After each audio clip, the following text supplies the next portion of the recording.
Good morning and welcome to today's meeting of the Assembly Committee on Government Affairs for the 2025 legislative session. Will the Secretary please call the roll? Assembly members Carter, Present. DeLong, Present. De Silva, Here. Edgeworth, Flanagan, Gallant, Golding, Gurr, Hunt, Jackson, Karras, Kasama, Here. Wynn, and Chair Considine. I am here. Assembly Member Flanagan has just walked in, and please record Vice Chair Wynn as present when they arrive. Well, welcome to the audience here in Carson City, those joining by video conference in Las Vegas, and those listening over the internet. I would like to begin with some housekeeping measures. First, please check and silence your electronic devices. If you wish to testify, please sign in at the table by the door and provide a business card to the committee secretary. When testifying, please turn on the microphone and clearly state your name and any affiliation for the record. Turn the microphone off each time you are done speaking. If you are providing handouts, please ensure that hard copies are available for members of the public. Electronic copies should have been submitted to our committee manager by 9 a.m. yesterday for the committee. We do expect courtesy and respect in our interactions during the meeting, even if we disagree with someone else's position. And I encourage committee members to ask questions and engage with the material. But if you have any follow-up questions, please flag them for me so we can ensure we balance our time effectively. Committee members will be using their laptops to view handouts and other documents. Please do not interpret that as a sign of disrespect or inattention. And with that, let's get started. Today, we will hear two bills. First, we will hear Assembly Bill 263, which revises provisions relating to homelessness. And then we will hear Assembly Bill 43, which revises provisions relating to public works. To ensure that we get through everyone fairly and in a timely manner, we will set a 20-minute time limit for each period of support, opposition, and neutral testimony, with each speaker having 2 minutes. To ensure we allow as many people as possible to testify, please feel free to say ditto if someone else has already covered your testimony. And I will now open the hearing on AB 263. To present this measure, we have Assembly Member Mosca. And please go ahead when you're ready. Thank you so much, Chair and Government Affairs Committee. I'm sorry you have to see me again. And before I start, I'll have my co-presenter introduce himself. Good morning, Madam Chair and members of the committee. This is County Commissioner Tick Sagerbloom. Here, I guess I'm co-presenting with Erica, but mainly just here to let you know why this bill is so important. Thank you. Thank you. Okay, well, today we'll go behind the why of Assembly Bill 263, share more about my district in East Las Vegas. This is actually the bill that I have been working on the longest, so I am excited to share the work we've been doing with you here today.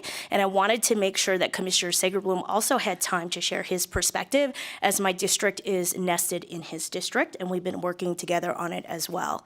The bill review, it's really more of a rewrite through the amendment, so I'll take time to go over that, do a closing, then of course open it up for questions. As you know, I have 3 policy pillars that I'm working on this session. AB 263 really goes under my community support pillar. In some ways, I think it could go under my good governance pillar, but to me, it really is helping the community that I represent in the East Side. And today, we're really talking about unhoused individuals, which I actually also consider as my constituents and really look at them with an assets-based way. And so this bill, to me, both, I hope, supports community members and constituents in my district who have concerns about that, as well as the folks who live in my district but may just not be housed. And it really is trying to direct the Nevada Department of Transportation. I know in the original bill it said the Regional Transportation Commission. That was a drafting error. So it is NDOT and the county to work together to support the communities who need it the most.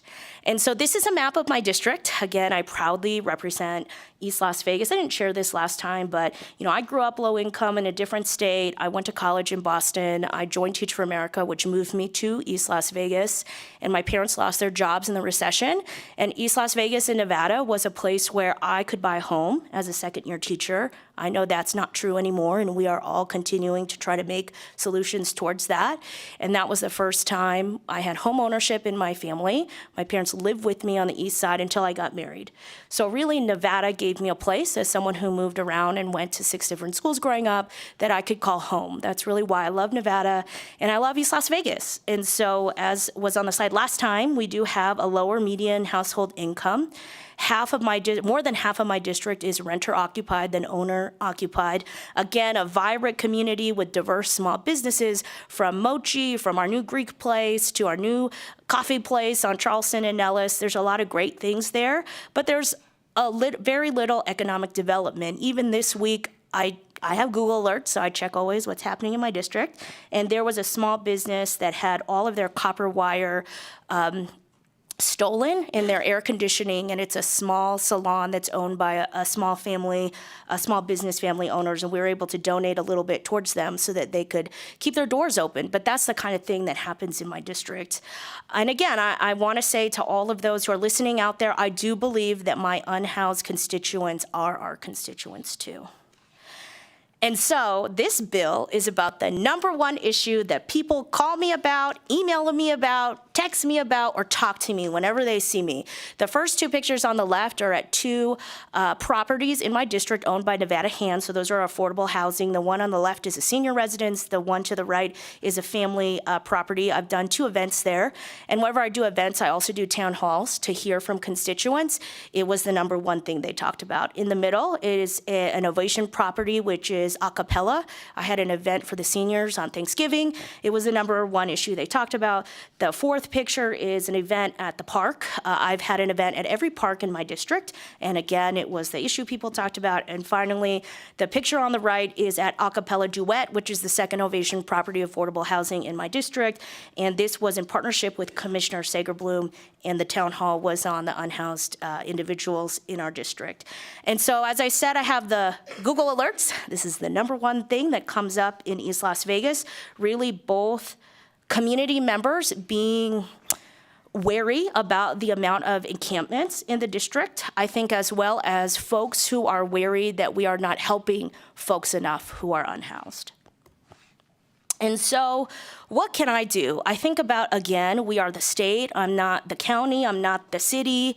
We meet every other year. We all know it's not a paid job. So, what could I do as a state perspective and as a legislator? So I'm going to show you 30 seconds of this video.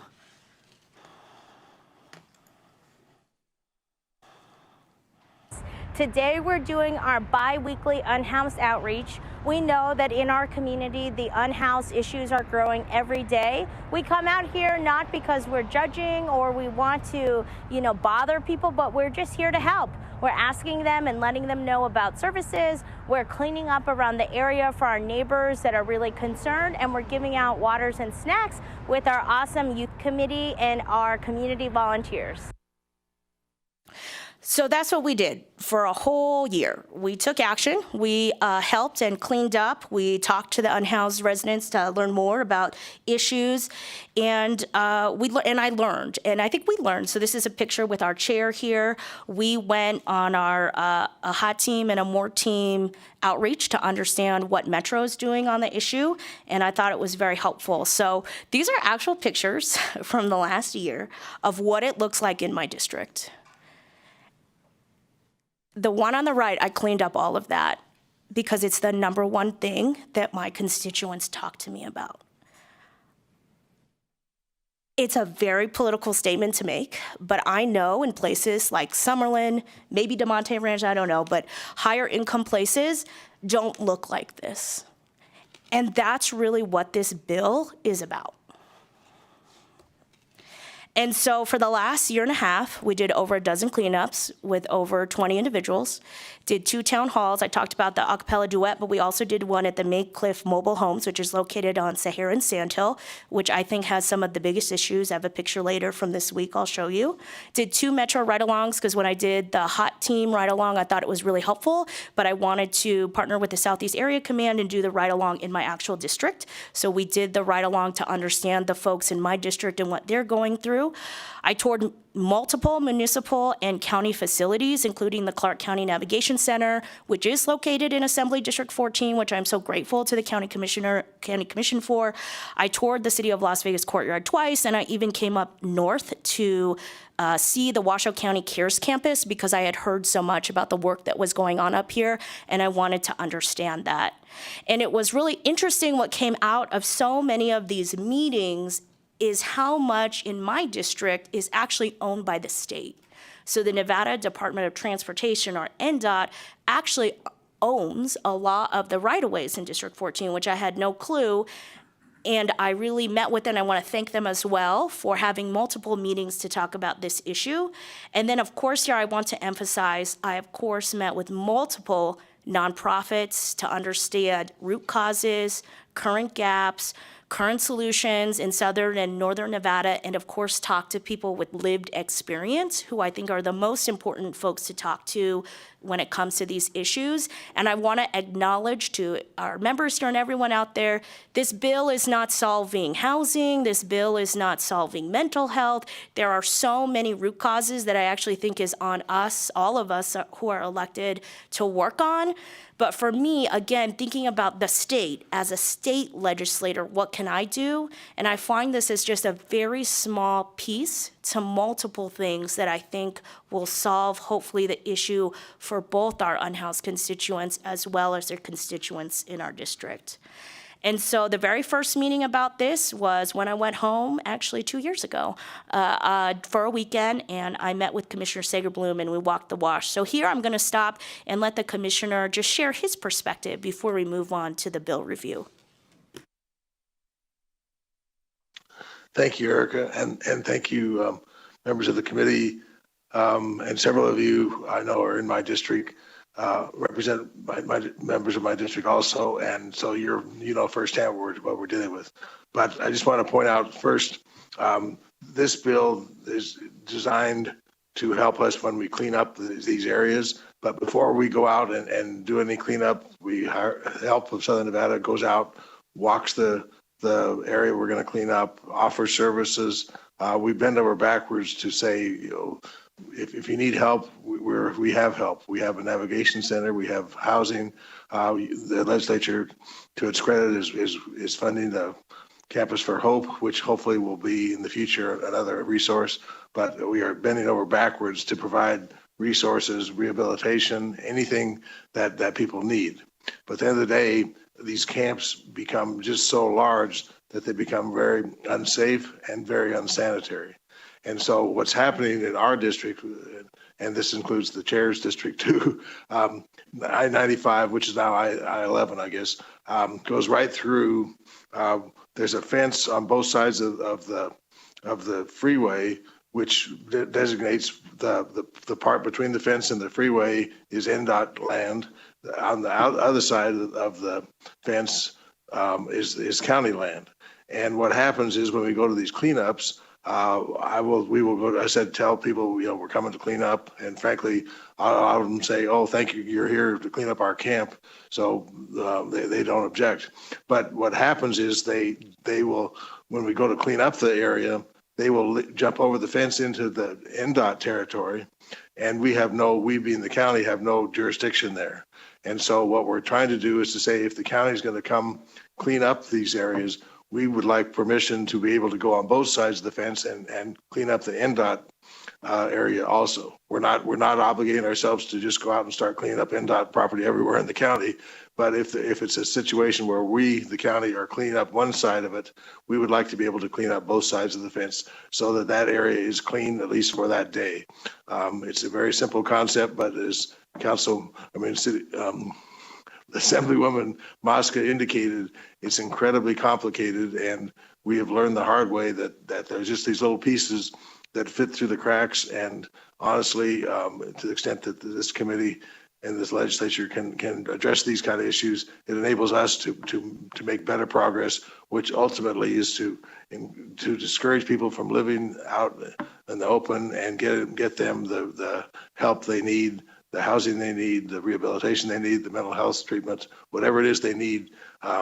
So that's it's a very simple concept. But what we'd like to do is to make sure that the NDOT and the county can work together in these areas, and the county has permission to go, I said, do work in the NDOT territory when we're cleaning up on our side. Thank you, Commissioner.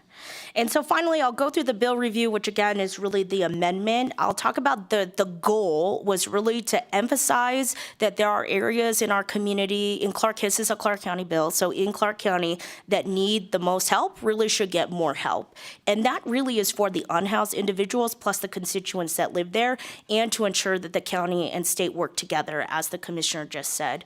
So I'll go through the amendment.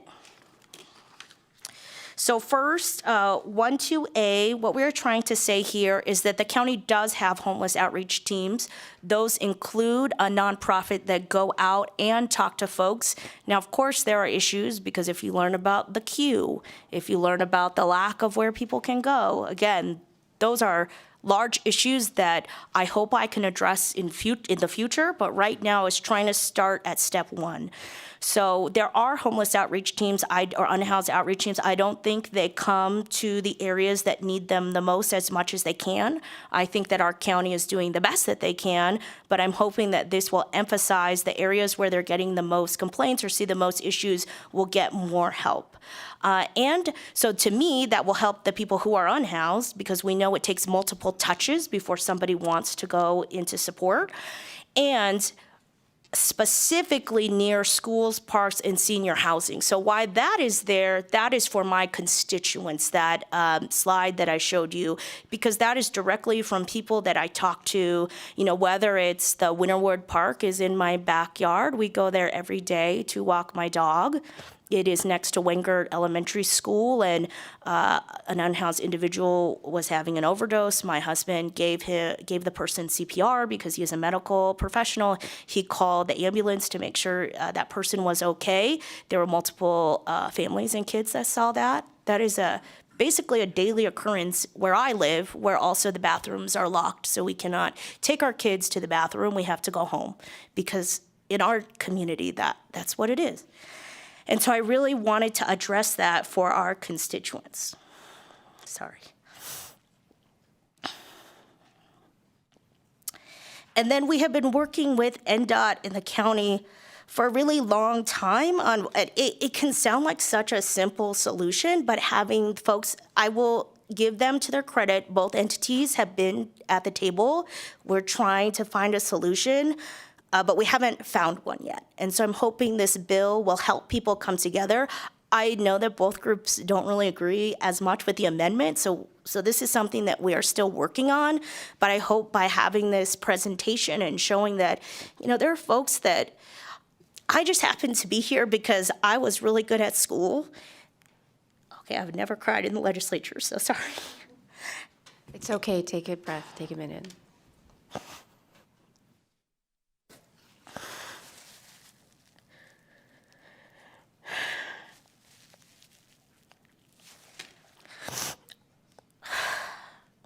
Thank you. I'm only a legislator because I happen to be good at school, and I could go to Harvard on a scholarship and come back, and I think I could have decided to live anywhere that I want to live. But I live on the east side because it reminds me of how I grew up, and is a place where I feel comfortable with my identity and where I could build a home. And my husband is in the Air Force, and we forget that Nellis is also on the east side. And it isn't. Sorry.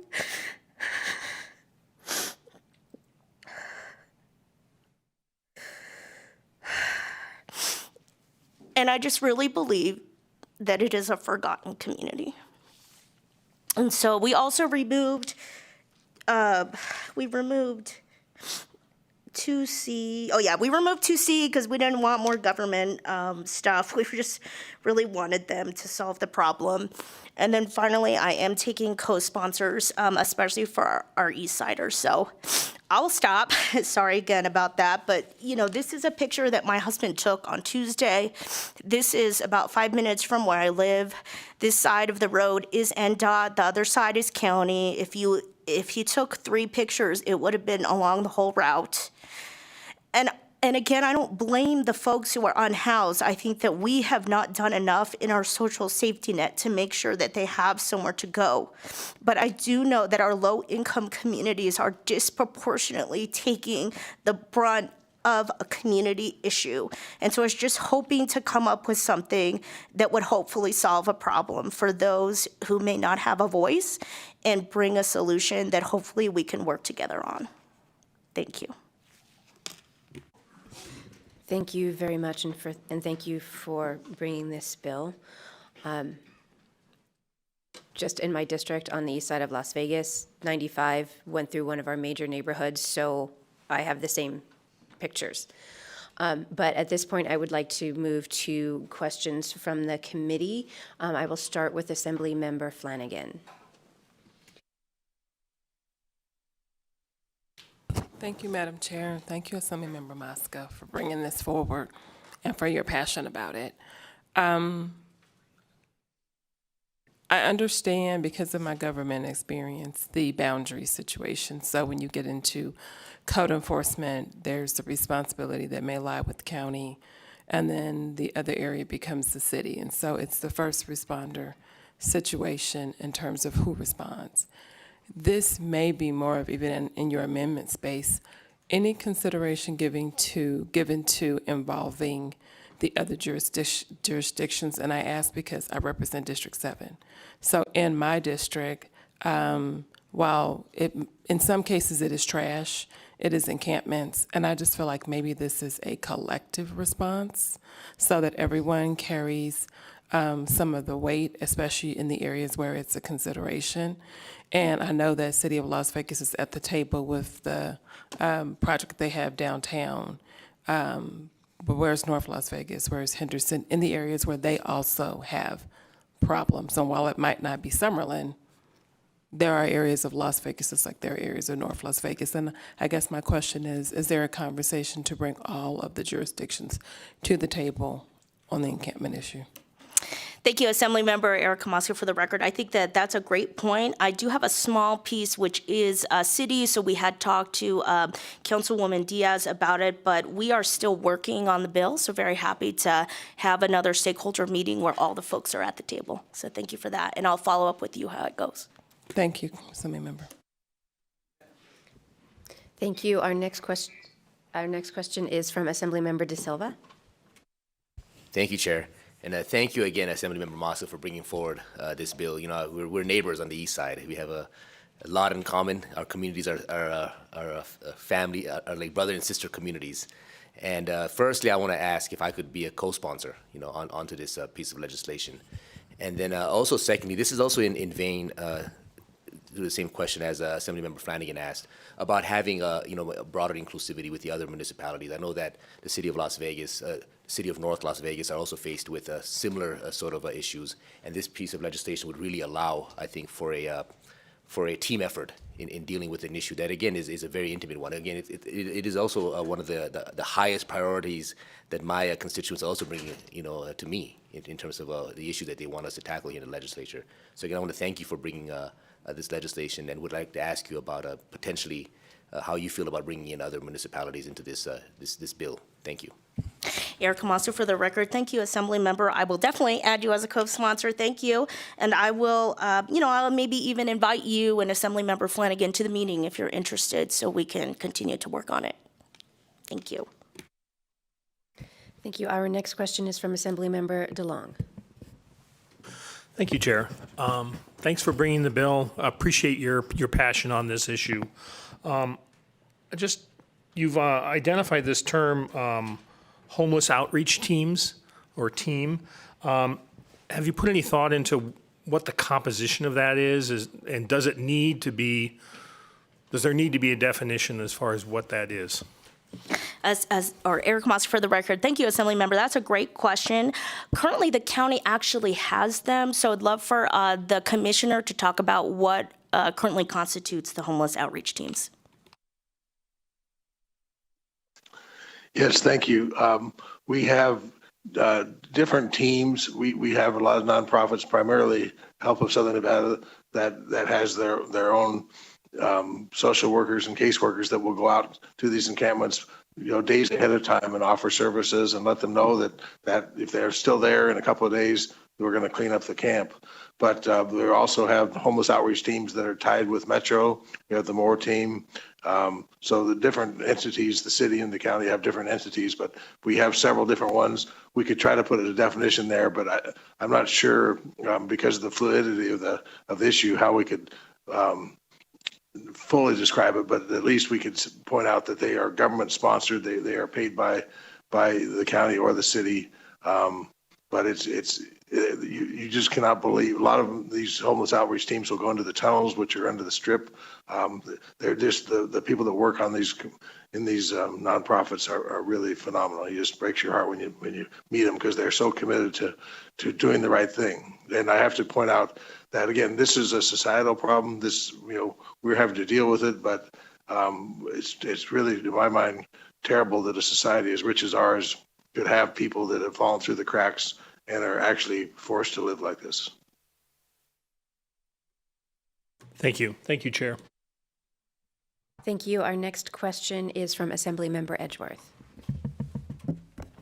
Thank you. Thank you, Chair. Thank you, Assemblymember Mosca, for your passion. As you and I have discussed before, I personally go out with the HOT team and the Moore team. And I know that there's a lot of people who are working on this problem. And like the RTC has the Arrow, and the Health District is going out to help encampments. I love all the things that are being done. I think it's unfortunate that people are working kind of in silos. There's a lot of people coming at it from different angles. And so I like the effort to try to bring us all together to try to solve the problem. And I know that the east side is kind of far from the corridor of hope where most of the resources are located. So I appreciate that. I'm sorry that this isn't as much of a question, but I will co-sign the bill. I would love to do that. But I love that you're shining a light on people experiencing homelessness, which I think we all want to fix, but it also greatly affects the community and their ability to use their resources out in the community. And it is a complex problem, but I love that you're putting an effort forward to try to fix it. Thank you. Sorry, not a question. Well, I just wanted to check, Assemblymember Edgeworth, was your question if you could be added as a co-sponsor? My question is, can I be added as a co-sponsor, please? Erica Mosca, for the record, yes, thank you. Thank you. Our next question is from Assemblymember Kasama. Thank you, Chair, and thank you, Assemblywoman, for your passion for your constituents. So important. I grew up in an immigrant community where I was frightened to walk outside our door because of all the gangs that were there. So certainly understand, the challenges in some of these communities and what people are going through. My question is Section 1, where we have shall establish homeless outreach teams, the county. So just to be clear, the county is already doing this, correct? So this doesn't put an extra burden on the county, does it? Erica Mosca, for the record, yes, they are already doing it. The extra, which we're hoping that they could do, is to just do it more frequently in the areas that have more of the issue, and then to work with the state. Follow-up, Chair? Go ahead.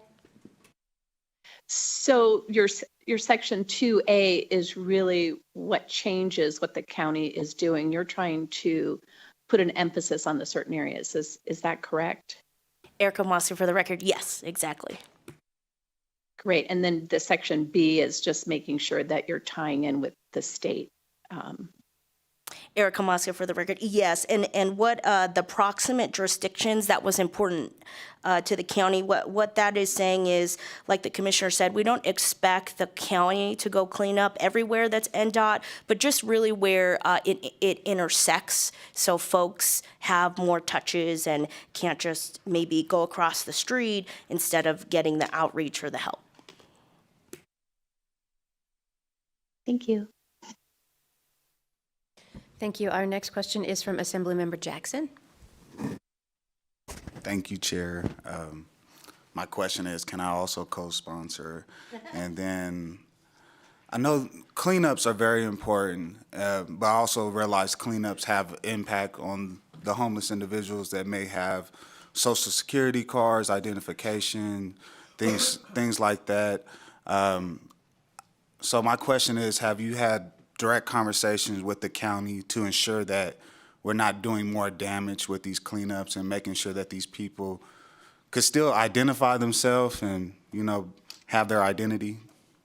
Thank you, Assemblymember Jackson. You can, of course, co-sponsor. I appreciate you. And that is such an important question, so I thank you for asking it. I'll start sharing my experience, and I'll let the commissioner also share.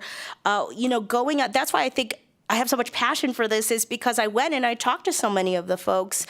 And so a couple things that are really interesting, when we went and did the cleanups, a lot of the unhoused folks were so appreciative to get the trash bags. So sometimes when we weren't doing the cleanups, we would just drop off trash bags.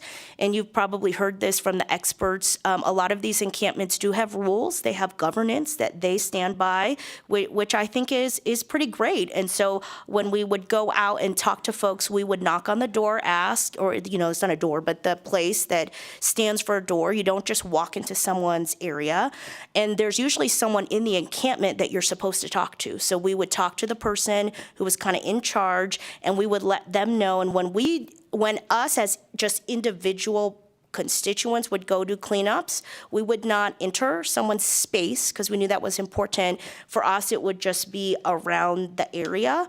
And I would say that it was actually a very great experience talking to folks to understand what were some of the root causes of why they were there and why they weren't taking the help from, if places don't take pets, or if you can't stay in the same room as someone who is not your legal partner, if you don't have a marriage certificate but your partner's outside, you can't stay in the room together. So that's how we learned some of these issues. But I'd love for the commissioner to also talk about what they do to ensure folks are not losing their identities and their belongings. Thank you. And as I said earlier, anytime, and we have these regularly scheduled cleanups every 2 weeks or every week, a lot of these areas. But what we will do is have one of these nonprofit entities go out and canvass the encampment, explain that this is going to be, cleanup's going to be in 2 days, offer services, tell them if they want to move their stuff. That's fine, but if it's still there in 2 days, then they're likely to lose it. Also, when the cleanup actually happens, a lot of them have shopping carts or some kind of transportation, and so they will be given a chance to pick it all up and put it to the extent that they can carry it with them, take it before we remove it. But at the end of the day, after we give them notice and after we give them an opportunity to remove that day, if it's still there, we have pickup trucks and dumpsters and things, and we will just take that stuff and pick it up and take it to the garbage. So we bend over backwards to make sure we don't take anyone's ID or anything critical to them, but we just can't let these encampments continue to grow and grow, and that's so we do have at some point we just enough's enough, and we say if it's still there, we're going to take it. Our next question is from Assemblymember Gurr. Thank you, Chair. Good morning, Assembly Member. Thank you for the bill. And I think it's a great move forward, but I'm looking at the fiscal note the county put on it. Can you explain that fiscal note for the record for me? Thank you, Assemblymember, for asking such a great question.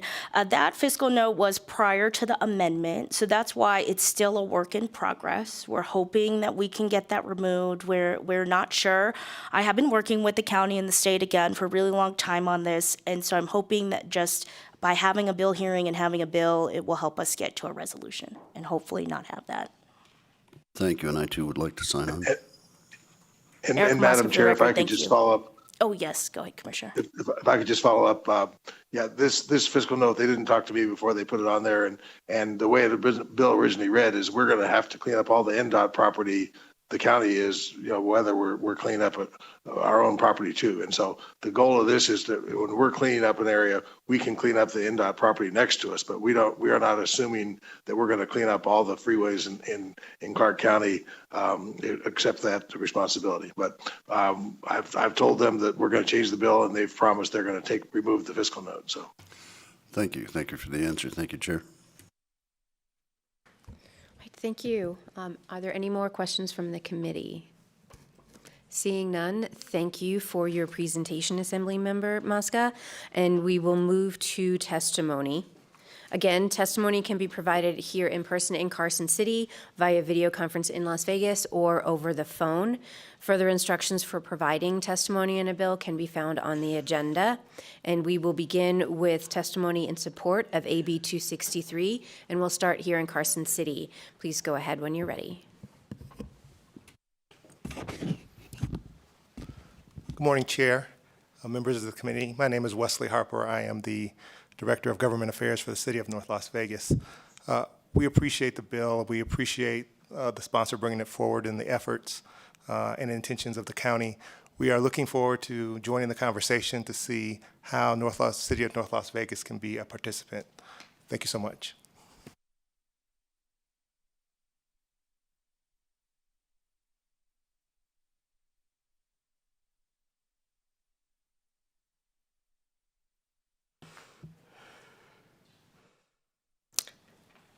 Jessica Glover, Jessica Glover. I approve this bill, AB 263. A lot of people know that I speak on a lot of different things.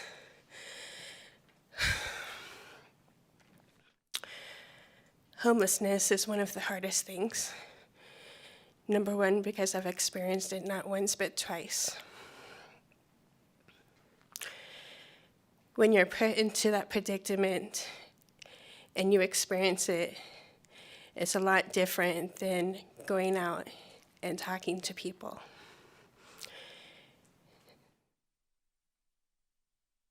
As a life coach and motivational speaker, I could only lead them to the water. You can't make them drink it. There's people that are homeless because of their circumstances, and then there's people that are homeless because they choose that environment. As a Northern Nevada resident, what I notice most is the services that are provided for those that choose to be homeless. When everything is free, they don't have to go out and change their lives. There's also organizations, quote unquote, that consider themselves nonprofits or are looking for federal government funding, and those funds are not going to the hands that actually need them. My testimony goes far beyond 2 minutes. So anyone who would like to discuss more of this, you have my information. Thank you. Thank you. Is there anyone else here in Carson City who would wishing to testify in support of AB 263? Seeing none, we will move to Las Vegas. Is there anyone in Las Vegas wishing to testify in support of AB 263? Seeing no one approach, AVH, is there anyone on the line?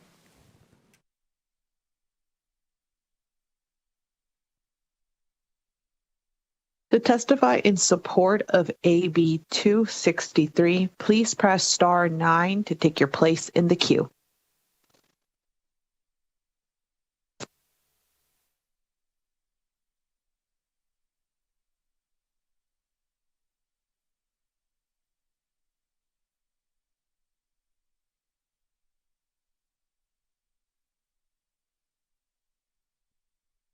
Good morning, Chair and committee members. For the record, my name is Matilda Miller. That's MATHILDA-MILLER, Government Relations Director of Native Voters Alliance Nevada, and we are here in strong, unwavering support of AB 263. I was raised on the east side in Assembly District 12, and today I'm choosing to grow my family in Assembly District 18 because this is where my roots are.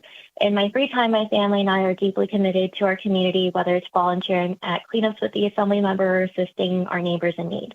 Because growing up, I was taught the importance of malama, which means to show up for yourself, for others, and for the land. Because that's the foundation of a strong community. Time and time again, we've proven that when we show up for each other, we all do better. This bill is about dignity, and it's also about ensuring responsibility. It's about good government, responsible leadership, and making sure that every single member of our community is taken care of. And most importantly, thank you to Assemblymember Mosca for putting forward this legislation and for standing up for the needs of your district and the East Side. Thank you for showing up for our state, what it means to be an unwavering champion for our community and for never backing down, especially for those who need it the most. We urge your support. Thank you.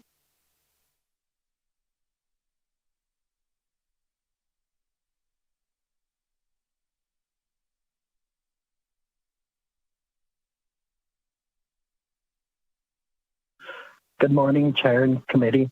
My name is Cal Boone, for the record, Calboone. I am testifying in support because I think things like this, they're long overdue, and I'm really thankful to Assemblymember Mosca for bringing this forward. I agree with sentiments from the committee that we shouldn't be working in silos, whether that's state government or county governments. And part of this, why I'm in support too, is because we need to create spaces where we're uncomfortable doing this work. When we're uncomfortable, that's how you know change is happening. That's how you know we're working towards change. So we don't want to exist in a place of comfortability when there are communities, especially the unhoused community, that are going without resources. I would really love to see this be expanded further and applicable to all counties. Recently, the Carson City Board of Supervisors has been discussing the Grants Pass ruling last year and how that affects Carson City. And so with that, resources are being put into removing unhoused camps and pulling away those resources. And so I think when we look at a bill like this, I think it would be great to expand it further and have it applicable to all counties so that each county has to engage in this amazing outreach work. So again, I'm in support of this, and thank you to everyone who is providing support. Thank you.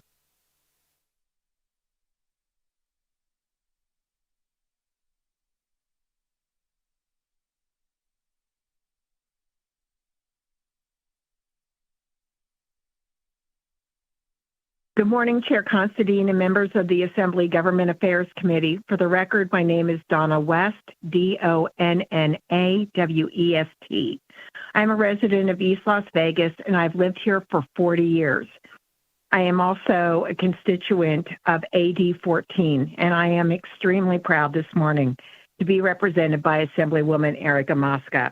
I thank her for bringing forward AB 263 to better address the needs of the homeless in East Las Vegas. Having lived here for 40 years, I can tell you that we're seeing an unprecedented number of homeless in our neighborhood. Thanks to Assemblywoman Mosca, I participated in the neighborhood cleanup efforts. While out collecting trash, many homeless have approached us and even helped us clean up. Some ask for help. They may need a bus ticket to reach a family member in another state that can provide them with housing and assistance. Others are looking for help locally. The need is overwhelming. There is no one cause to homelessness. There is not one solution. It takes a village. The approach proposed by AB 263 provides a solid foundation to helping my neighbors and my neighborhood. Please vote yes and pass AB 263. Thank you.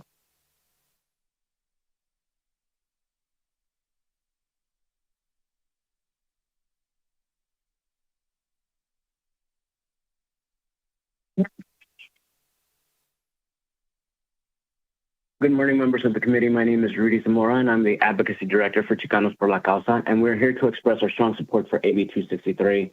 I'm just going to go ahead and ditto what has been said this morning for the sake of time, but we do want to thank Assemblymember Erica Mosca for bringing this bill forward, and again, we're in strong support of this bill. Thank you.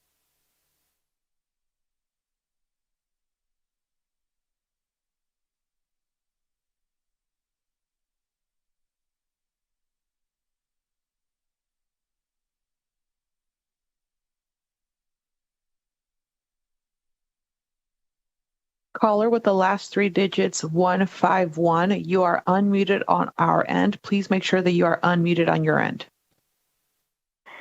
Good call. I definitely was muted on my end. Thank you for that. Good morning, Chair and members of the committee. My name is Denise Bolaños Heredia, Bolanos Heredia, and I'm the Associate Director of Return Strong Nevada, and we're in strong support of AB 263 and would love to see it expanded to other areas. There's a clear connection between homelessness and incarceration. People leaving prison often face tremendous barriers in securing housing and employment, which makes it harder for them to stay out of the system. This bill takes a step in addressing this by offering proactive support and helps ensure people don't end up incarcerated just because they have no place to sleep. Thank you for your time, and thank you to Assemblymember Mosca for bringing this bill and for your authenticity.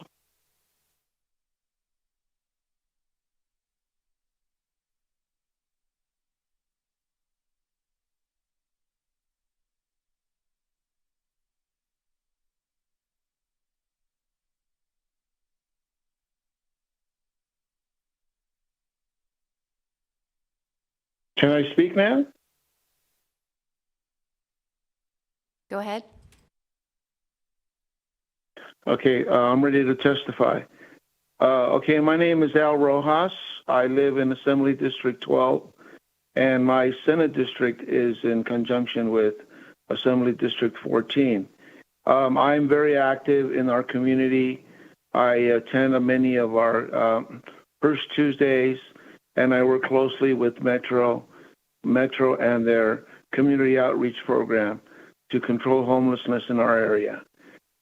We have found that we want to nip this homelessness in the bud before their problems get too big and these home encampments get too large. The problem that we're seeing is that on public land, our county commissioners do not have enough jurisdiction and do not have enough resources to get these people the help that they need. So we definitely need more resources. Keeping homeless people off of private property is not much of a problem, but once they go on a public property, our commissioners and our communities are very restricted, and we need more resources. This bill definitely addresses those issues, and I strongly support it, and I will be looking forward to working closely with our officials in addressing the homelessness in public lands. Thank you very much.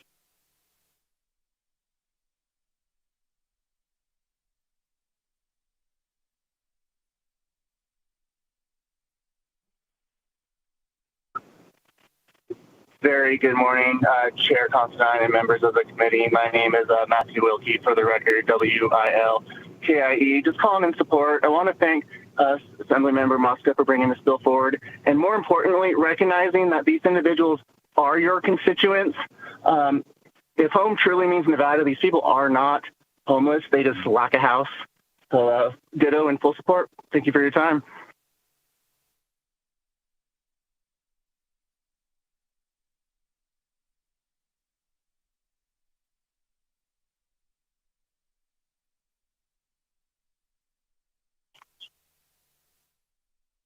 Good morning, committee chair and members. My name is Luisa Benasano, for the record, LuizaVenisano.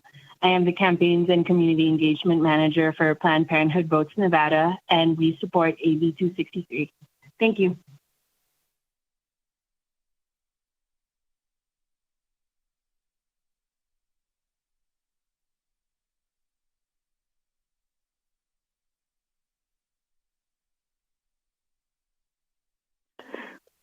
Morning, Chair and the present committee. For the record, this is Evelyn Pacheco, EVELYN and I am an Army veteran, and I'm very much involved in the community with the homeless veterans. And I want to thank again, and ditto on everyone that's came and told their what's going on with them and in the community. And I want to thank Assembly Member Moscow for what she's doing and what she's presenting, and thank her husband for his service. And I would really strongly and appreciate that we pass AB 263. And thank you for your time.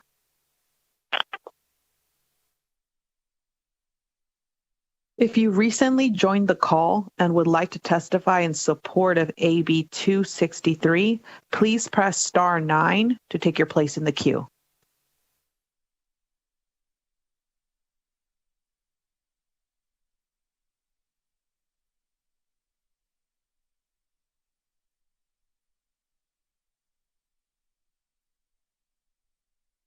Caller with the last 3 digits 876, please press star 6 to unmute yourself.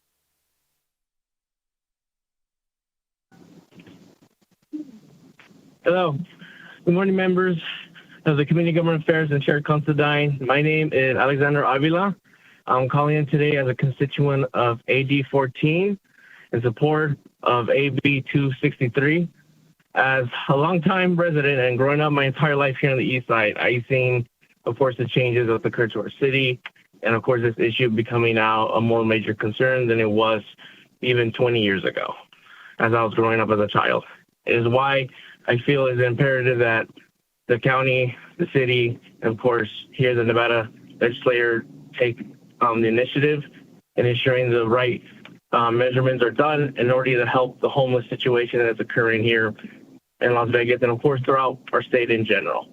And so it is why I'm in full support of this bill. And as myself, I've been out in the community and I heard also the needs and from your constituents of what's been occurring and what they hope to see. We also want to ensure that we're able to go out safely to walk with our families, with our pets, and ensure that overall we have a safe community that's growing as times are already rough as it is. So if you guys are able to support this bill, get behind it, it'll mean the world for us. Thank you, and let's do this. Bye.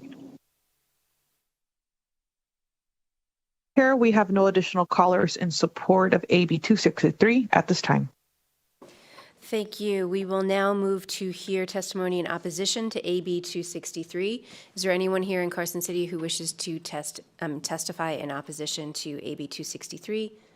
Seeing no one approach Las Vegas, is there anyone wishing to testify in opposition to 263? Seeing no one approach AVH, is there anyone on the phone lines in opposition of 263?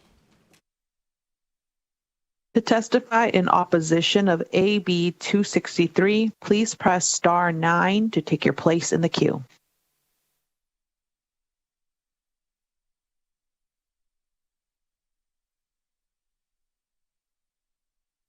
Chair, we have no callers wishing to testify in opposition at this time. Thank you. We will now move on to testifying in neutral. Is there anyone here in Carson City who wishes to testify in neutral on AB 263? Seeing no one in Las Vegas, is there anyone wishing to testify in neutral on AB 263? Seeing no one, AVH, is there anyone on the phone lines wishing to test in neutral on this bill? To testify in neutral for AB 263, please press star 9 to take your place in the queue.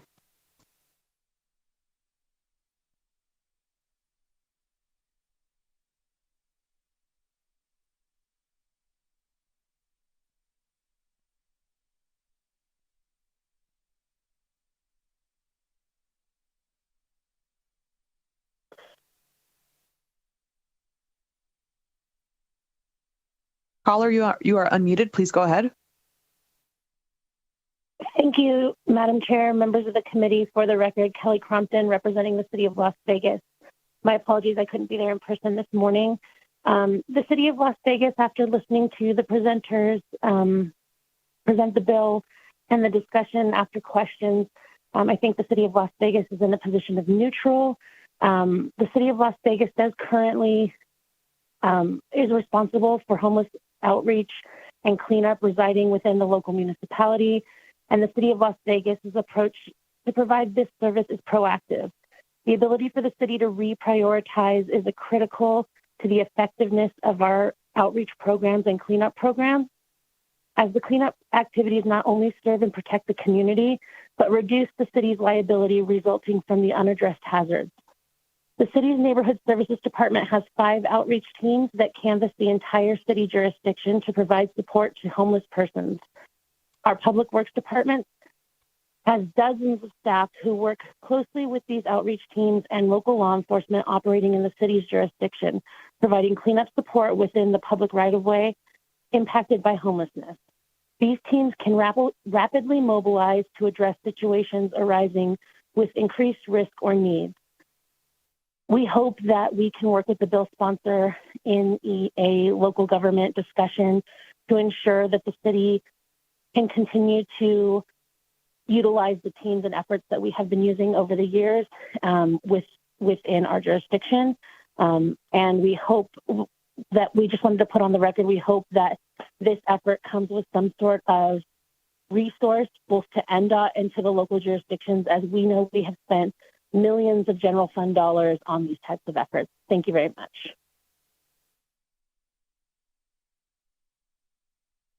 Chair, we have no additional callers for neutral at this time. Thank you. And I would like to invite the sponsor back up for any final remarks. Thank you, Chair, and thank you, Committee. I just want to thank you again for hearing the bill today and being very nice to me. I appreciate it. I want to thank NDOT. I know Mario is down there in Las Vegas, as well as Joe is up here. I want to thank County Commissioner Sagerblum, as well as his team, Javier and B, and Joanna up here. And really just tell everyone that's interested, especially our municipalities, we will get together, we will work on it, and I appreciate everybody being on the team to work on it. Thank you, everybody. Thank you, and thank you for the commissioner's attendance on this. I will now close the hearing on AB 263 and open the hearing on Assembly Bill 43, which revises provisions relating to public works. To present this measure, we have representatives from Clark County, and please go ahead when you're ready.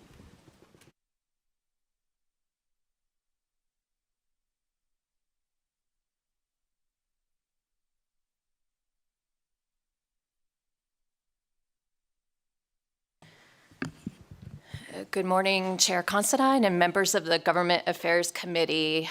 Joanna Jacob, for the record, Government Affairs Manager for Clark County. Thank you for having us this morning. And with me at the dais, I just wanted to introduce, I have Mr. John Avent, who is my colleague at the county. He is Deputy Director of our Clark County Real Property Management Division and has been working on the pilot program that we're going to talk about today. And then I also have Ann Barnett, who is, you may be familiar to you, who is our Executive Director of the Nevada Contractors Association, who will also give some comments after we present the bill and walk through about really the partnership that we have been able to put together with this program. So I'll start here and just give you the why. I guess I like how Assemblymember Mosca had said this is the why for this program. We've been working on a delivery method known as job order contracting since 2021. It was one of the first bills that I did when I joined the county in the 2021 session. And really, it authorized a pilot program for Clark County to try this delivery method, and it was really necessary to help us get through some challenges that we had about the time that it took us to deliver maintenance jobs and other things through the time, just because of the volume that we have to face.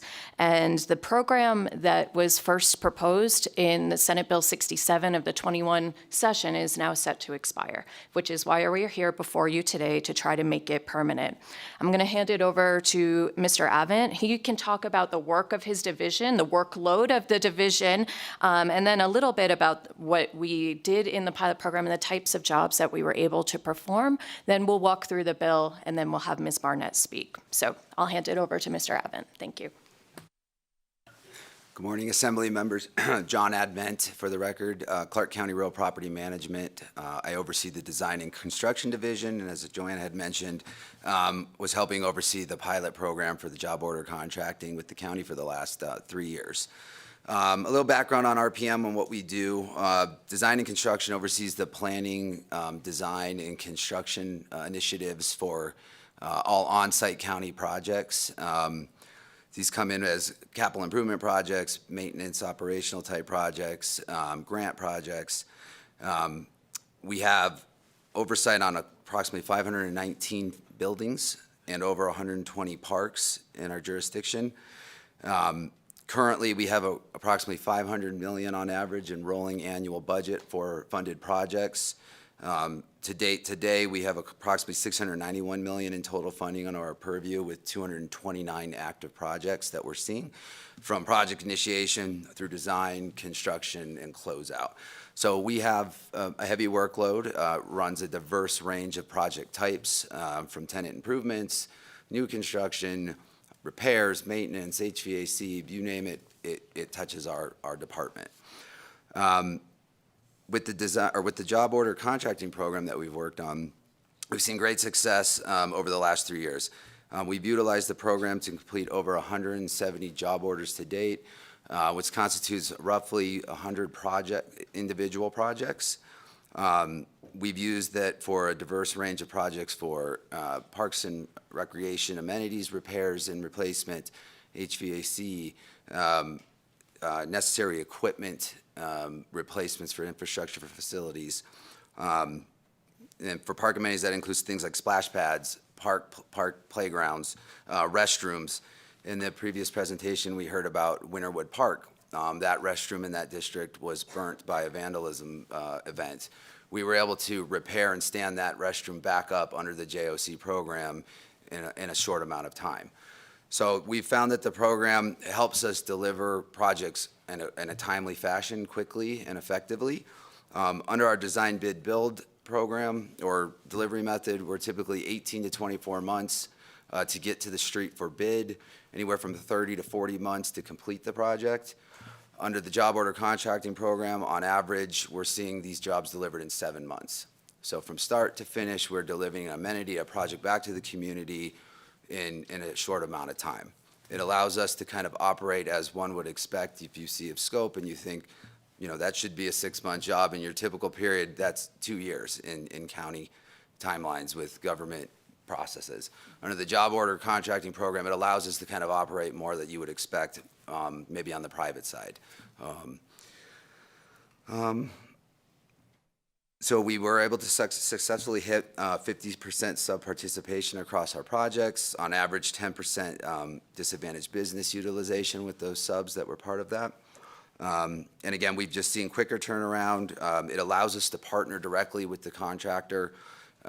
It allows us to have benefits as an organization where we can plan our workload, we can time out how our work goes. It allows us to communicate with the contracting community, the subcontracting community, that we see these next 15 projects coming over the next quarter, and then we can work with our contractors to plan that work out, and then roll them out so that we're not just overloading, and it allows us to have an efficient process that works well.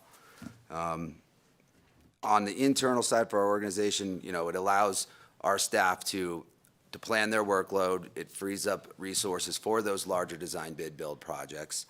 And it's just taken some of the overload off of our staff, with allowing us to even workload, clear the backlog, keep an efficient timeline with our projects. And we are definitely in support and have seen great success under it.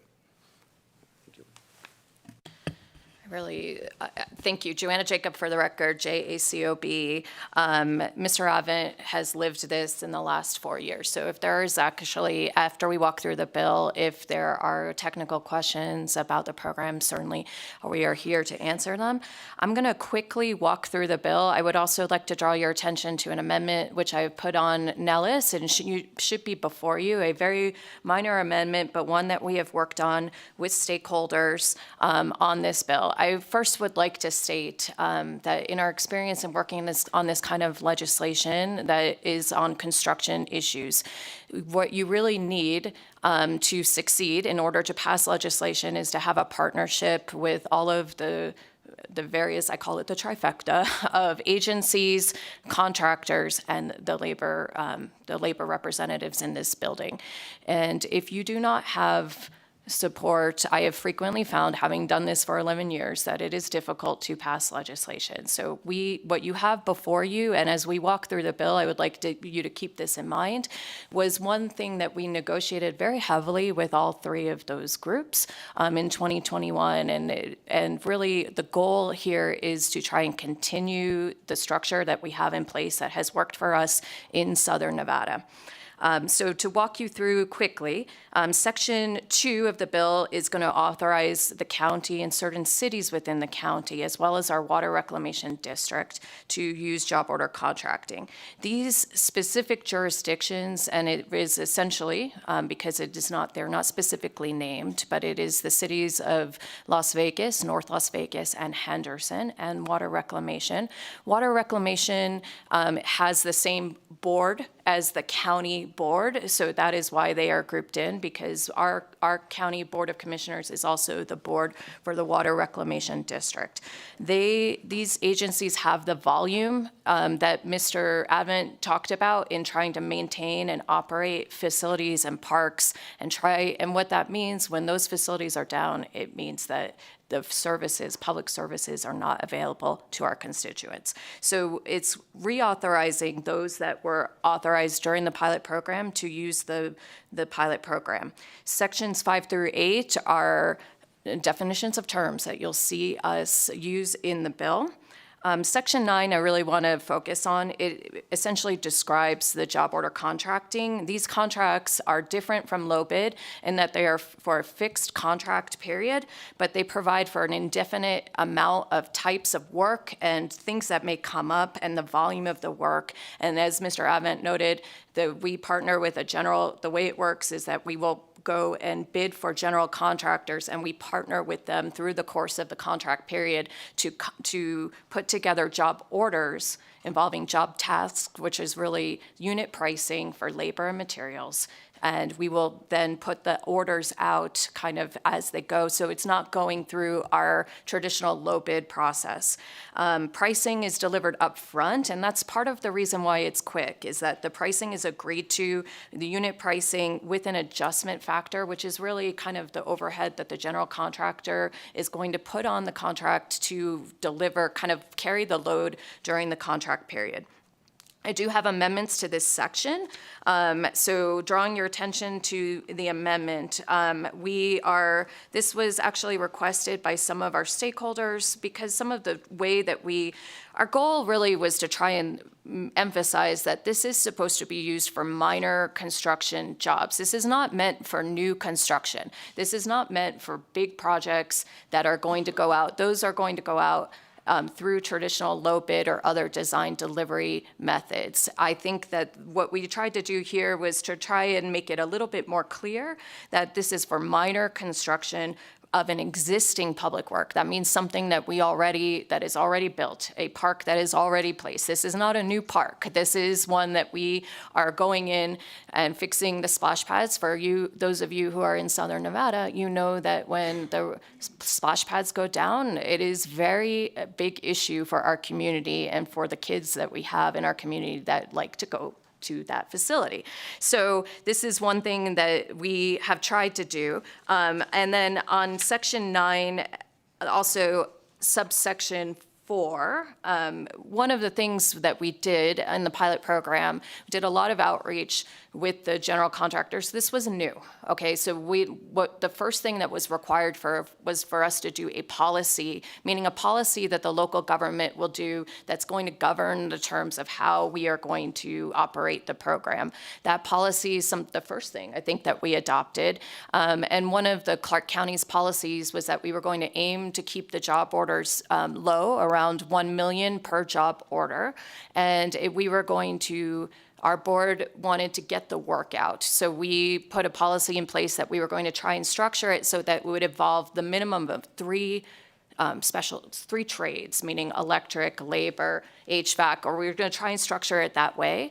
The bill does require Clark County to try, and Mr. Avent had mentioned 50% subcontracting. That was actually really important in the negotiation that we did, because the goal was to, and I think some of the fear of this delivery method was that it would be one general contractor that would take all the work. The way that it has worked successfully at the county right now is that we have partnered with two very great general contractors, hit the 50% of the work, which meant that we were putting work out into our community. And that was employing our smaller subcontracting firms, both signatory and non-signatory, that were able to get the work. And I know that that was really important to, when we were working on the bill, to try and make sure that we were turning the job. The point is to turn the jobs over and to deliver the services quickly. So we're going to, that policy, going back to the amendment, the policy of our three trades, we agreed to adopt that at a public hearing at the local government level. This is because this was a new delivery method, but now we believe that it's like the other cities will now employ it, and so we'll have a little bit more transparency and dialogue with our trifecta, with the contractors and with the labor stakeholders and the public about what is this policy going to look like. We agreed to do that at a public hearing. I think that, let me go back to my notes here. I was going to walk you through the bill. So that was section 9. I think that is the, moving on to sections 11 and 13 detail the requirements for the bid and the selection of the general contractor. I want a few things to point out to you here. This is advertised in the same way as that we advertise all of our construction contracts. And in subsection 2, we have to provide potential bidders with the reasons why we would use job order contracting, the types of jobs covered, and a copy of the policy, which I just described. The general contractors, you will see, submit a RFP response covering the provisions in section 11, and they will show their bonding capacity and their insurance and their ability to work with us on the program. On page 7, we've also incorporated the existing bidding preference, which is available to local firms. So it is selected in the same way as a general construction contract. So there is, this, again, I mentioned, is an alternative to low bid. There are some protections we have put in place to ensure the delivery method is not overutilized. One of the things that I will point out is that we have a $25 million annual limit, or a cap.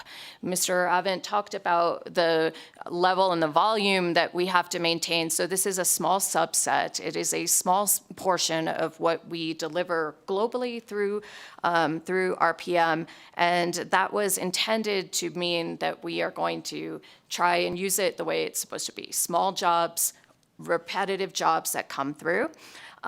This is the, I think there's the, I talked about the requirement to subcontract. We also put some things in that is important to some of the folks in the trades, which is that there's no self-performance for a work that requires a contractor specialty license, such as a plumbing, HVAC, refrigeration. These are specialty licenses that contractors do, and this is important for our subcontracting community. There are other 338 protections in place on contractor qualifications. They can't be a job order contractor if they've been disqualified from public work. There's subcontractor substitution protections in place that are the same as if for a regular construction contract. And it is important to note, too, that this program will still be under the jurisdiction, as in all other construction contracts, for the Labor Commissioner for wage and hour provisions. We have built that in, and you'll see those references in Section 14 of the bill. Finishing up in Section 16 is really the final section. We have been doing reporting, annual reporting. We do quarterly reports to our board, which are part of our public meetings, where we detail just kind of what we've done in the project, what we've done in the previous quarter, the jobs that have come out. Actually, Mr. Avent puts them together. They're extensive. We list all of the jobs that have come out. And really, that's the point, is to kind of get eyes on the program and see what's happening. We've agreed to, this is my final amendment, we've agreed to try and attempt to add upcoming jobs to that quarterly report, meaning that there's always going to be a report of what we've done and then what is coming up. And we think that's going to be important as the word gets out into the community, especially amongst our subcontractor community, so they know what is coming and what they can expect. And I think this is where I would just like to say, again, before I hand it over to Ms. Barnett, one thing that is very important to me to emphasize is that when working on the bill, there are entities that you see that are not in this bill. You will see that this is in Southern Nevada and not in Northern Nevada. There's a reason why that is the case. Northern Nevada, the contractors and the labor unions, they have different challenges, and they have different challenges than Southern Nevada, and so had requested to be exempted out of the bill in 2021 and are still requesting to be out of the bill.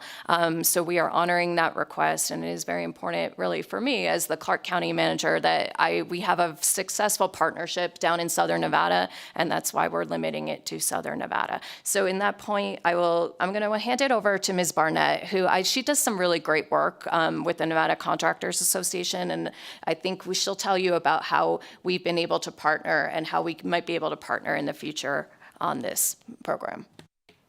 Great, thank you, Joanna. And for the record, good morning, Chair and members of the committee. For the record, my name is Ann Barnett. I'm the CEO for the Nevada Contractors Association, representing the commercial construction industry in Southern Nevada. Our membership includes general contractors and subcontractors of all sizes, and we have a long history of partnering with the county to make sure that the county's building, construction, and maintenance needs are met. And like Mr. Advent had testified, many of the county's construction needs are not just these major projects, but rather small projects or maintenance projects that are often critical to allow the county to better serve the residents of Southern Nevada. Because of this program that allows the county to meet their critical construction needs in a more efficient manner, NCA strongly supports the job order contracting program. Further, you will hear support testimony in Las Vegas. I'm hoping a couple of them were able to stay. As you know, that with the agenda change, they're going to try to call in or at least testify in written support.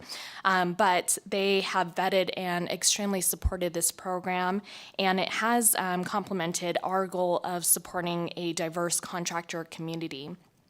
Certainly our women-owned DBEs have certainly thrived because of this program. I like to just mention at NCA, we do have a very robust diverse contractors council where small and diverse contractors share resources together, host events throughout the year with our general contractors and our public entities to build relationships and expand opportunities. I'd like to say it is one of the best examples of our contractor membership mentorship that you will find. Clark County has been a leader in ensuring that these businesses can leverage their certifications and compete for work, and AB 43 strengthens that commitment. Moving forward, we will continue to have Clark County at those meetings to help advertise to our new and upcoming small and diverse contractors to give them the opportunity in the future. By making the job order contracting permanent, this bill creates consistent opportunities for small and diverse contractors to secure projects, which in turns help them build capacity, helps them build their small businesses, and potentially expand their bonding limits and abilities to perform on public works as they successfully complete more jobs. This, again, certainly aligns with our association's commitment to supporting small and diverse contractors, ensuring that they are ready, willing, and able, which is their logo, to compete and thrive and help the county to address their construction and maintenance needs. So we respectfully ask your support for AB 43. Thank you. Thank you, Chair Considine. That concludes our presentation, so we can stand for questions now if there are any from the committee. Thank you. Thank you for the presentation. We do have some questions. Our first question is from Assemblymember Kasama. Thank you, Chair, and thank you for the presentation. My question is in regards to section 14.2. And in that section, I think part of my question was answered in your presentation, where it has that a contractor may not perform more than 50% of the estimated cost of the job order. So it sounds like the intent is to just spread the work out more, to get more contractors involved. I was just kind of looking for a 30,000 foot level where is this, because this is not my wheelhouse, is this customary? Is this something that's been built in for a while? What happens if we can't find enough subs? Is there an exclusion for that? Just kind of the 30,000 foot level, how this clause is in here. Sure. Assemblywoman Consalma, thank you for the question. Joanna Jacob, for the record. The intent truly was to ensure that the work was spread out. I think I might defer it to Mr. Ament here to say, was it difficult for us to hit the 50% limit? And I think maybe he had mentioned during his presentation that this delivery method allows us to partner with the general contractors to try and structure this in place and to plan to hit the 50%. But perhaps Mr. Avent can provide some more details to try and tell you if we had difficulties or if it's customary. Yep. Thank you for the question, John Advent, for the record. Exactly. So the 50% was meant so that you couldn't go right to the contractor under the job order and they would do all the work themselves. So we want sub-participation. Our policy was to identify projects that would go into the job order contract program that required 3 or more, or at a minimum 3 or more. We did not have any issues with getting subs to participate in these types of projects. But the 50% participation is just meant to say that we're not just throwing this work to a general that's going out and self-performing it each time. That's not the intent of the program. We want the type of projects in that they require the sub-participation. And so that it wasn't an issue, and that was the intent, to make sure that we could have robust participation from the contracting community. Thank you for the overview. Thank you. Our next question is from Assemblymember Karras. Thank you, Madam Chair, and thank the three of you for a great presentation. Again, you answered most of my question in your presentation, but I would like you, if you can, expound a little bit more. I'm intrigued by Section 16, Part D, where we're having contractors or subcontractors with all these very diverse things that need help getting started. Can you just expand a bit on how that works for me, please?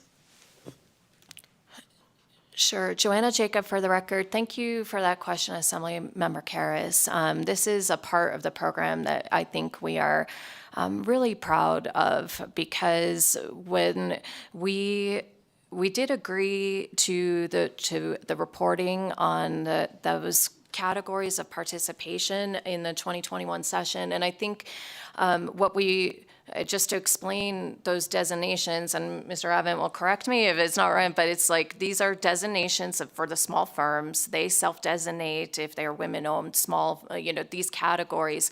And we really partnered at the beginning of the program. I think we did subcontractor fairs. We have partnered with Nevada Contractors Association to try and advertise the work.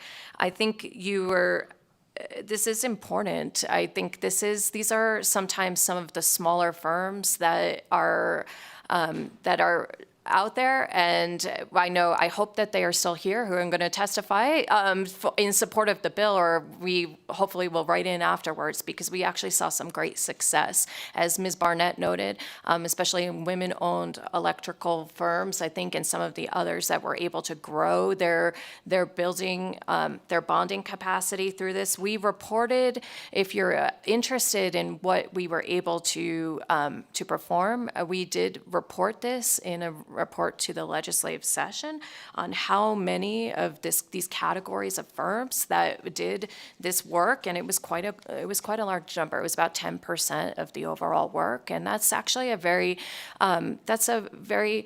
we're proud of that percentage, because it's repetitive work, and some of these firms were able to get repeat jobs through the course of our 4-year pilot program. So I hope that answers your question. I don't know if there's anything else the other panelists would like to add. No. Thank you, Assemblymember. Ann Barnett for the record. Through our Diverse Contractors Council, we do have different various, opportunities and steps on where that contractor is at within their licensing or their experience. And so we try to make sure if they have the right licensing, they have the right certifications, and if not, we help them find those right certifications and then how to leverage that. And with that, we have meetings throughout the year on what those opportunities look like for them to leverage. And if, say, Clark County comes in and presents this opportunity, then they'll talk about how they can then basically expand or enhance their opportunity to be a part of Clark County's job order contracting. Hope that answers it. Thank you. Thank you. I guess that means that program is really working. I can see why you want to continue it. Thank you, Madam Chair. Okay, our next question is from Assemblymember Gallant. Thank you, Chair.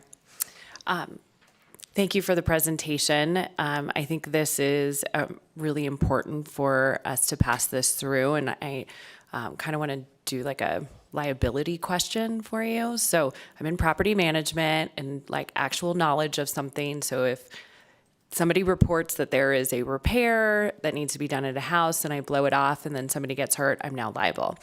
However, if it's reported and I fix it and I'm in the process of fixing it, that reduces my liability.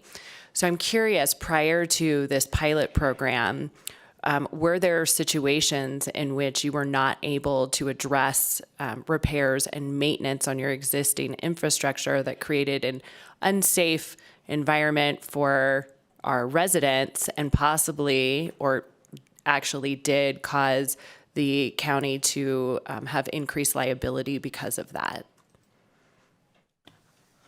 Joanna Jacob for the record. I'm going to let Mr. Evan answer this on the reports that come in when the facilities go down. It is a concern. I think most frequently what would happen is we have to close the facilities to address potential injury or anything if it's not repaired in time. And I'll let him give some more details about how that actually works as it's reported to his division. Thank you. Thank you for the question. John Advent for the record, and exactly right. So if we have an incident where a facility or an amenity is a life safety issue, if we can't address it via an emergency declaration, which typically they don't qualify for that, it is in fact closed down. It would be fenced up, boarded up, taken out of use for the time that it would take us to plan, procure, and implement a construction fix for that. So a good example, I spoke on Winterwood being a quick turnaround from a fire. We had another fire at our new Silver Bowl Park, and that one job took 6 months to get done. This other amenity, a restroom at a park, was down for close to 2 years. Well, we had to hire an engineer and an architect to design and figure out, scope out, bid, award, get the contractor on, mobilize, and then complete the work. So you can see the two differences. One amenity at a park was down for about 6 months, so liability was lower because it was down for lesser amount of time. The other one was boarded up, fenced up for close to 2 years while we worked through the process to get construction services procured. So if it is a major item, then there are other means that the county can take to effectively get in and fix things. But it's more of just how long that amenity is down and closed and not available to the public. Thank you. Thank you. Our next question is from Assemblymember Flanagan. Thank you, Madam Chair, and thank you for the presentation.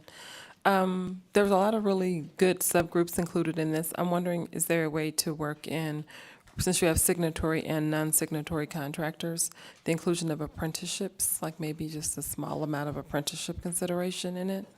Thank you. Joanna Jacob for the record. I think this is, we have actually looked at apprenticeship utilization. I know that it has been a challenge, and you'll hear about some of the challenges in this committee specifically, maybe through other bills that are coming. I know that we looked at apprenticeship at the beginning of the program. The issue is frequently the way that they work is that there's waivers that are in place that can be sought if the apprenticeships aren't available. It is the existing law of the state. And I think the other benefit of this program is sort of by helping to partner with the small firms, we are still doing the main goal of the apprenticeship program, which is to help grow our construction workforce. I don't know if we want to talk about why I know we did look at apprenticeships originally when we were first doing the beginning of the pilot. I don't know if you want to know anything there. There are some challenges to this. These are small jobs, and often it's something that we can talk about for sure. But I think that it has been a struggle. So. Thank you. Committee members, any other questions? Okay, not seeing any other questions. Thank you for the presentation, and we will now hear testimony on the bill. Again, testimony can be provided in Carson City via video conference in Las Vegas or over the phone. Further instructions for providing testimony on a bill can be found on the agenda. As mentioned earlier, we will be maintaining our 20-minute time limit for periods of support, opposition, and neutral testimony, with each speaker having 2 minutes. First, we will hear testimony in support of AB 43, and we will begin here in Carson City. Go ahead when you're ready. Thank you, Chair Considine, members of the committee, Warren Hardy. Happy today to be able to double dip. I've got 2 clients who are in strong support of this, Associated Builders and Contractors of Nevada, as well as the Urban Consortium, which is made up of the cities of Las Vegas, North Las Vegas, Henderson, Reno, and Sparks. I did a bill on job order contracting, I think it was 2005. It was a very new concept to government at that time. This process has been used very effectively by the military, I think starting with the Navy. It's a really good process, and it's always been a really good process for the governments or the owners to be able to get involved in this type of thing. What is so miraculous and beautiful about this bill, if you ask me with my 30 some odd years experience in the construction industry to sit down and write a bill designed to allow small businesses, new businesses, women, minority-owned businesses to get involved in the mainstream of the construction industry, this is the bill I would have written. So I want to strongly associate myself with the comments of Ann Barnett, who talked about how effective this is going to be to bringing new folks in. Appreciate Assemblymember Flanagan's questions about apprentices. This is a place where somebody can move from an apprenticeship program into a business themselves because they have a beautiful opportunity now to do something they can handle, that their company can handle, that they can work on. This is one of the strongest, best pieces of legislation I've seen in a long time, and we are in full support. Thank you, Madam Chair. Hello, good morning, Chair, members of the committee. My name is Wesley Harper. I am the Director of Government Affairs for the City of North Las Vegas. This program is a resource for the city, and we appreciate our ability to be able to take advantage of it. For that reason, we are in support. Thank you. Thank you. Is there anyone else in Carson City wishing to testify in support of AB 43? Not seeing anyone approach, we will move to Las Vegas. Is there anyone in Las Vegas? Please go ahead when you are ready. Good morning, Chair and committee members. My name is Josh Giusti, G-U-I-S-T-I. I manage Sletton Construction's building division here in Las Vegas, and we're a proud union contractor, signatory to 4 different unions. Our business model really revolves around public works, and the job order contracting process has been amazing for us in many ways. A couple of those are, it has provided us more project opportunities than we have ever seen in our 60 years as a Nevada contractor. It's also provided us an outreach program and an ability to bring in a way more subcontractor base, specifically small businesses. I mean, these are contractors that normally don't have bonding or perhaps license limits large enough for large projects. So it's really opened our eyes and expanded our base in the subcontracting market. Beyond that, the program has really helped expand our community involvement. One of the best moments I had is when we finished the Searchlight Park. We went down for the opening of it, and just watching the kids and the joy on their faces, they're splashing in the new pad, really is why Sletton Construction strongly supports continuing the JOC program. Thank you.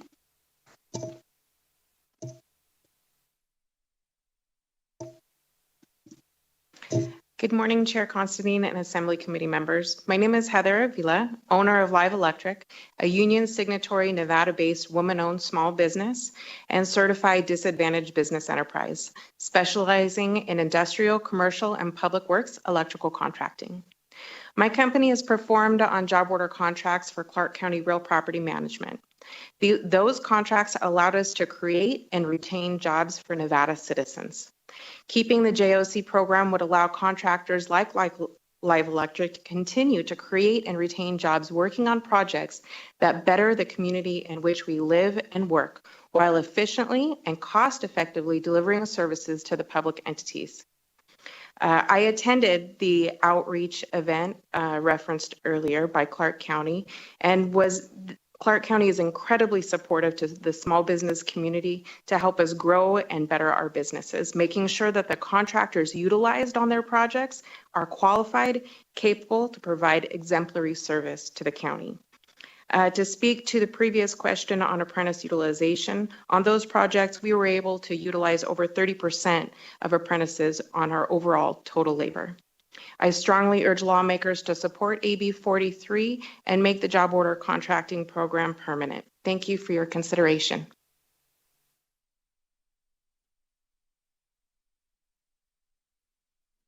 Thank you. Is there anyone else in Las Vegas wishing to testify in support of AB 43? Okay, we will move to the phone lines. AVH, is there anyone online in support of AB 43?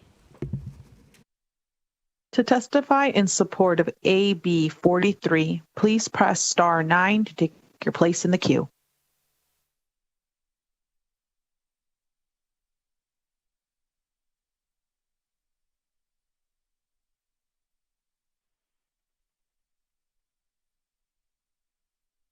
Hi, Taisha Moore, Tieshamoore,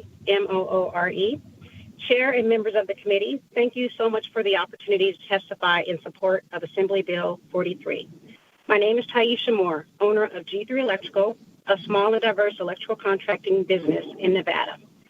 AB 43 is a critical step toward ensuring the efficiency and sustainability of public work contracting in Nevada.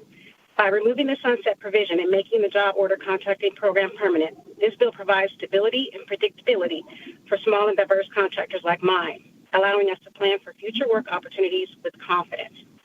The job order contracting process streamlines procurement for essential maintenance, repair, and minor construction projects.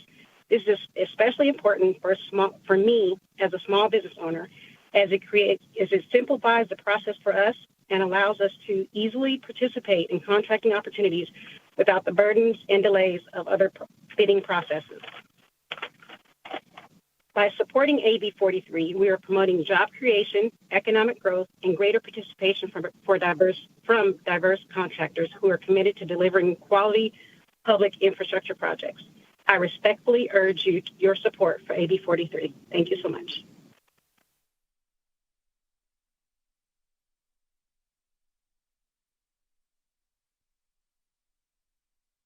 Chair, we have no additional callers in support at this time.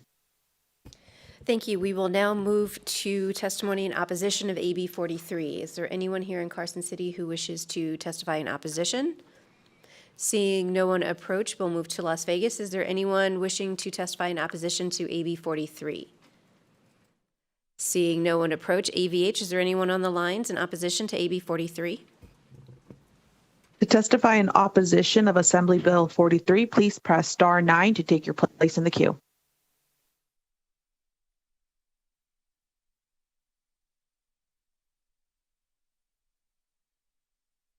Chair, we have no callers wishing to testify in opposition at this time.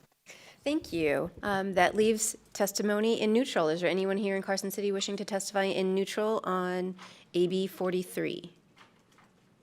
Okay, anyone in Las Vegas wishing to testify in neutral on AB 43?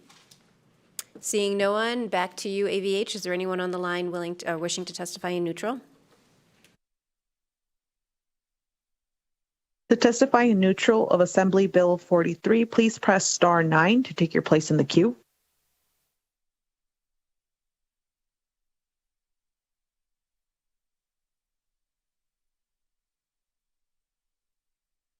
Chair, we have no callers wishing to testify in neutral at this time. Thank you. Would the sponsors like to make any final remarks? Please go ahead when you're ready. Thank you, Chair Considine. Joanna Jacob for the record. Not a ton of remarks, though I did want to say thank you to Sledden and Live Electric that testified in Southern Nevada, and for Ms. Moore calling in. It is difficult sometimes for contractors to come out in the morning to do hearings, so thank you for taking your time to help us support the bill. I wanted to say that. And thank you also to the committee for your support and the comments and questions today. We look forward to working with you on continuing to see the bill proceed. Thank you very much. Thank you. I will now close the hearing on AB 43, and we will move to our next item on the agenda, public comment. As a reminder, members of the public can provide public comment in person or telephonically and can submit public comment up to 24 hours after the meeting. Instructions for providing public comment can be found on the agenda. To provide public comment telephonically, dial 888-475-4499. When prompted to provide the meeting ID, enter 867-1641-3494, and then press pound when prompted for a participant ID. Each person will have 2 minutes to provide testimony, and remember to clearly state your name and spell your name for the record. Is there anyone here in Carson City wishing to provide public comment? Seeing no one, is there anyone in Las Vegas wishing to provide public comment? Seeing no one approach, AVH, is there anyone on the line for public comment? To provide public comment, please press *9 to take your place in the queue.